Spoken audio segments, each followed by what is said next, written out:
balik lagi bareng gue, Nida, di Sistok, tempat nongkrong virtual paling aman buat kita para cewek saling deep talk sambil ngopi santai. Nah, malam ini kita bakal ngebahas satu topik yang jujur rada berat dan bikin ulus dada. Tapi penting banget buat kita obrolin sebagai sesama cewek.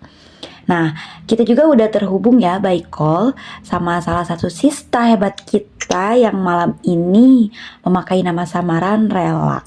Oke, halo Rela, apa kabar? Thank you ya udah kuat buat bagi cerita di Sistok. Halo Nida, halo para sista. Kabar gue, ya setelah melewati badai kemarin, sekarang pelan-pelan lagi coba menata hidup lagi sih, Nid. Makasih ya udah dikasih ruang di sini. Sama-sama Rela. Kita semua di sini ada buat lo. Nah, Rela, kemarin lo cerita kan kalau lo baru aja lepas dari hubungan yang bukan cuma toksik, tapi udah masuk ranah kriminal, perselingkuhan tingkat dewa, bahkan sampai kekerasan. Nah, boleh cerita nggak? Gong awalnya tuh gimana sih? Jadi gini nih, gue pernah pacaran sama mantan gue ini, sebut aja si X, hampir 2 tahun. Dari awal dia emang udah mau kondo parah. Uang makan, bensin, sampai urusan kuliah dia, kebanyakan gue yang tanggung. Karena gue sayang. Tapi kelakuan dia gak cuma di situ nih. Si X ini otaknya bener-bener mesum. Setiap kali kita ketemu atau berduaan, dia selalu maksa buat HS. Maksa, bener-bener maksa. Bentar-bentar ya. Maksa dalam artian kalau lo nggak mau, dia gimana? Kalau gue tolak atau gue bilang lagi capek, dia langsung berubah kasar, abusif. Dia bisa maki-maki gue, pakai kata-kata kotor, lonte, ngehantam setir mobil. Bahkan beberapa kali dia tega main tangan. Dia pokoknya udah abusif parah lah. Gue pernah ditampar dan lengan gue dicengkram pakai sampai lebam-lebam karena gue nolak dia. Dia selalu ngancam, kalau kamu gak mau ngasih, berarti kamu gak sayang.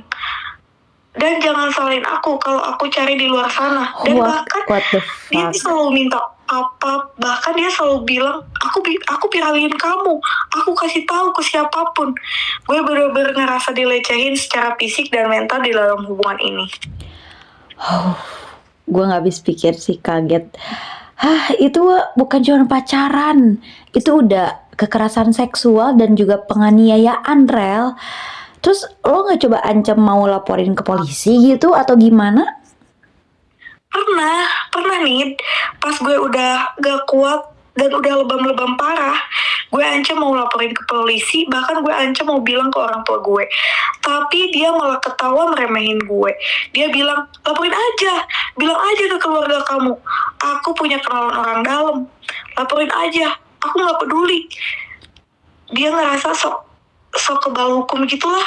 Dan itu bikin gue makin stres, ketakutan, sampai kena panic attack tiap kali denger suara motor dia. Gila, I swear dia brengsek parah sih, sumpah. Cowok paling brengsek gitu ya. Manusia kayak gitu tuh emang gak punya hati nurani ya. Tapi bentar, lo tadi sempet mention soal perselingkuhan juga. Nah, itu tuh gimana tuh ceritanya? Nah, ini gue paling menyakitkannya ya dalam hidup gue. Di saat gue lagi stres, depresi, dan sering nangis, gue selalu curhat ke sahabat deket gue ya. Wajar lah, kita punya teman, pasti kita cerita dong ya. Iya, betul, bener banget. Cewek yang udah gue anggap saudara, temen. Puncaknya minggu lalu, gue gak sengaja lihat HP dia.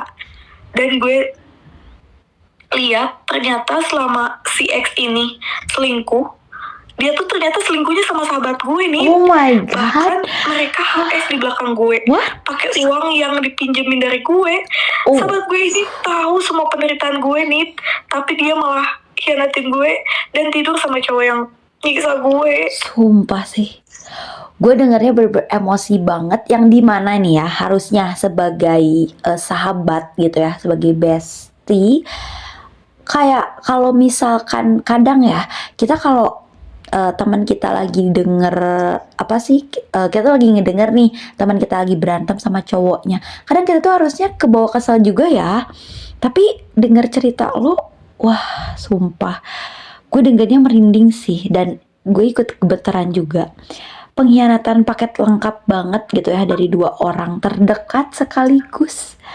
Sumpah, cowok mau kondom mesum kayak gitu sama si cewek bermuka dua itu bener-bener karma buruknya bakal dapat sih. Itu bener-bener paket lengkap combo, mereka udah cocok banget sumpah.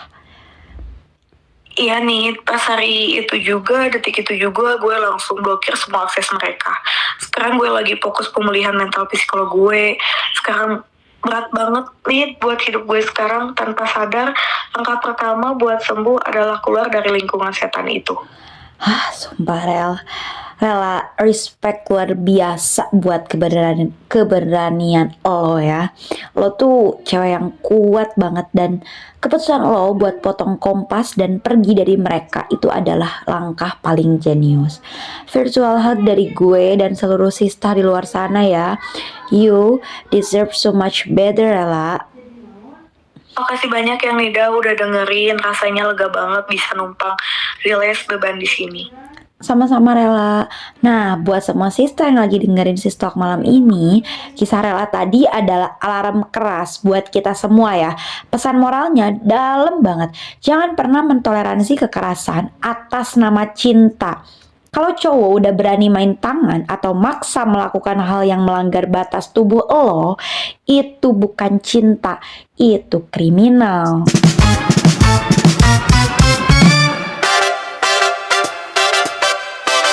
Dan buat para sahabat di luar sana, kesetiaan antar cewek itu mahal harganya. Jangan pernah jadi racun di atas penderitaan teman sendiri ya. Dan buat kalian para sista, tetap jaga logika, jaga diri baik-baik, dan tetap gorgeous. Gue Nida, pamit dari Sistok. See you next week, Sista. Bye-bye. With respect in every step, questions clear, open mind, real conversations we find.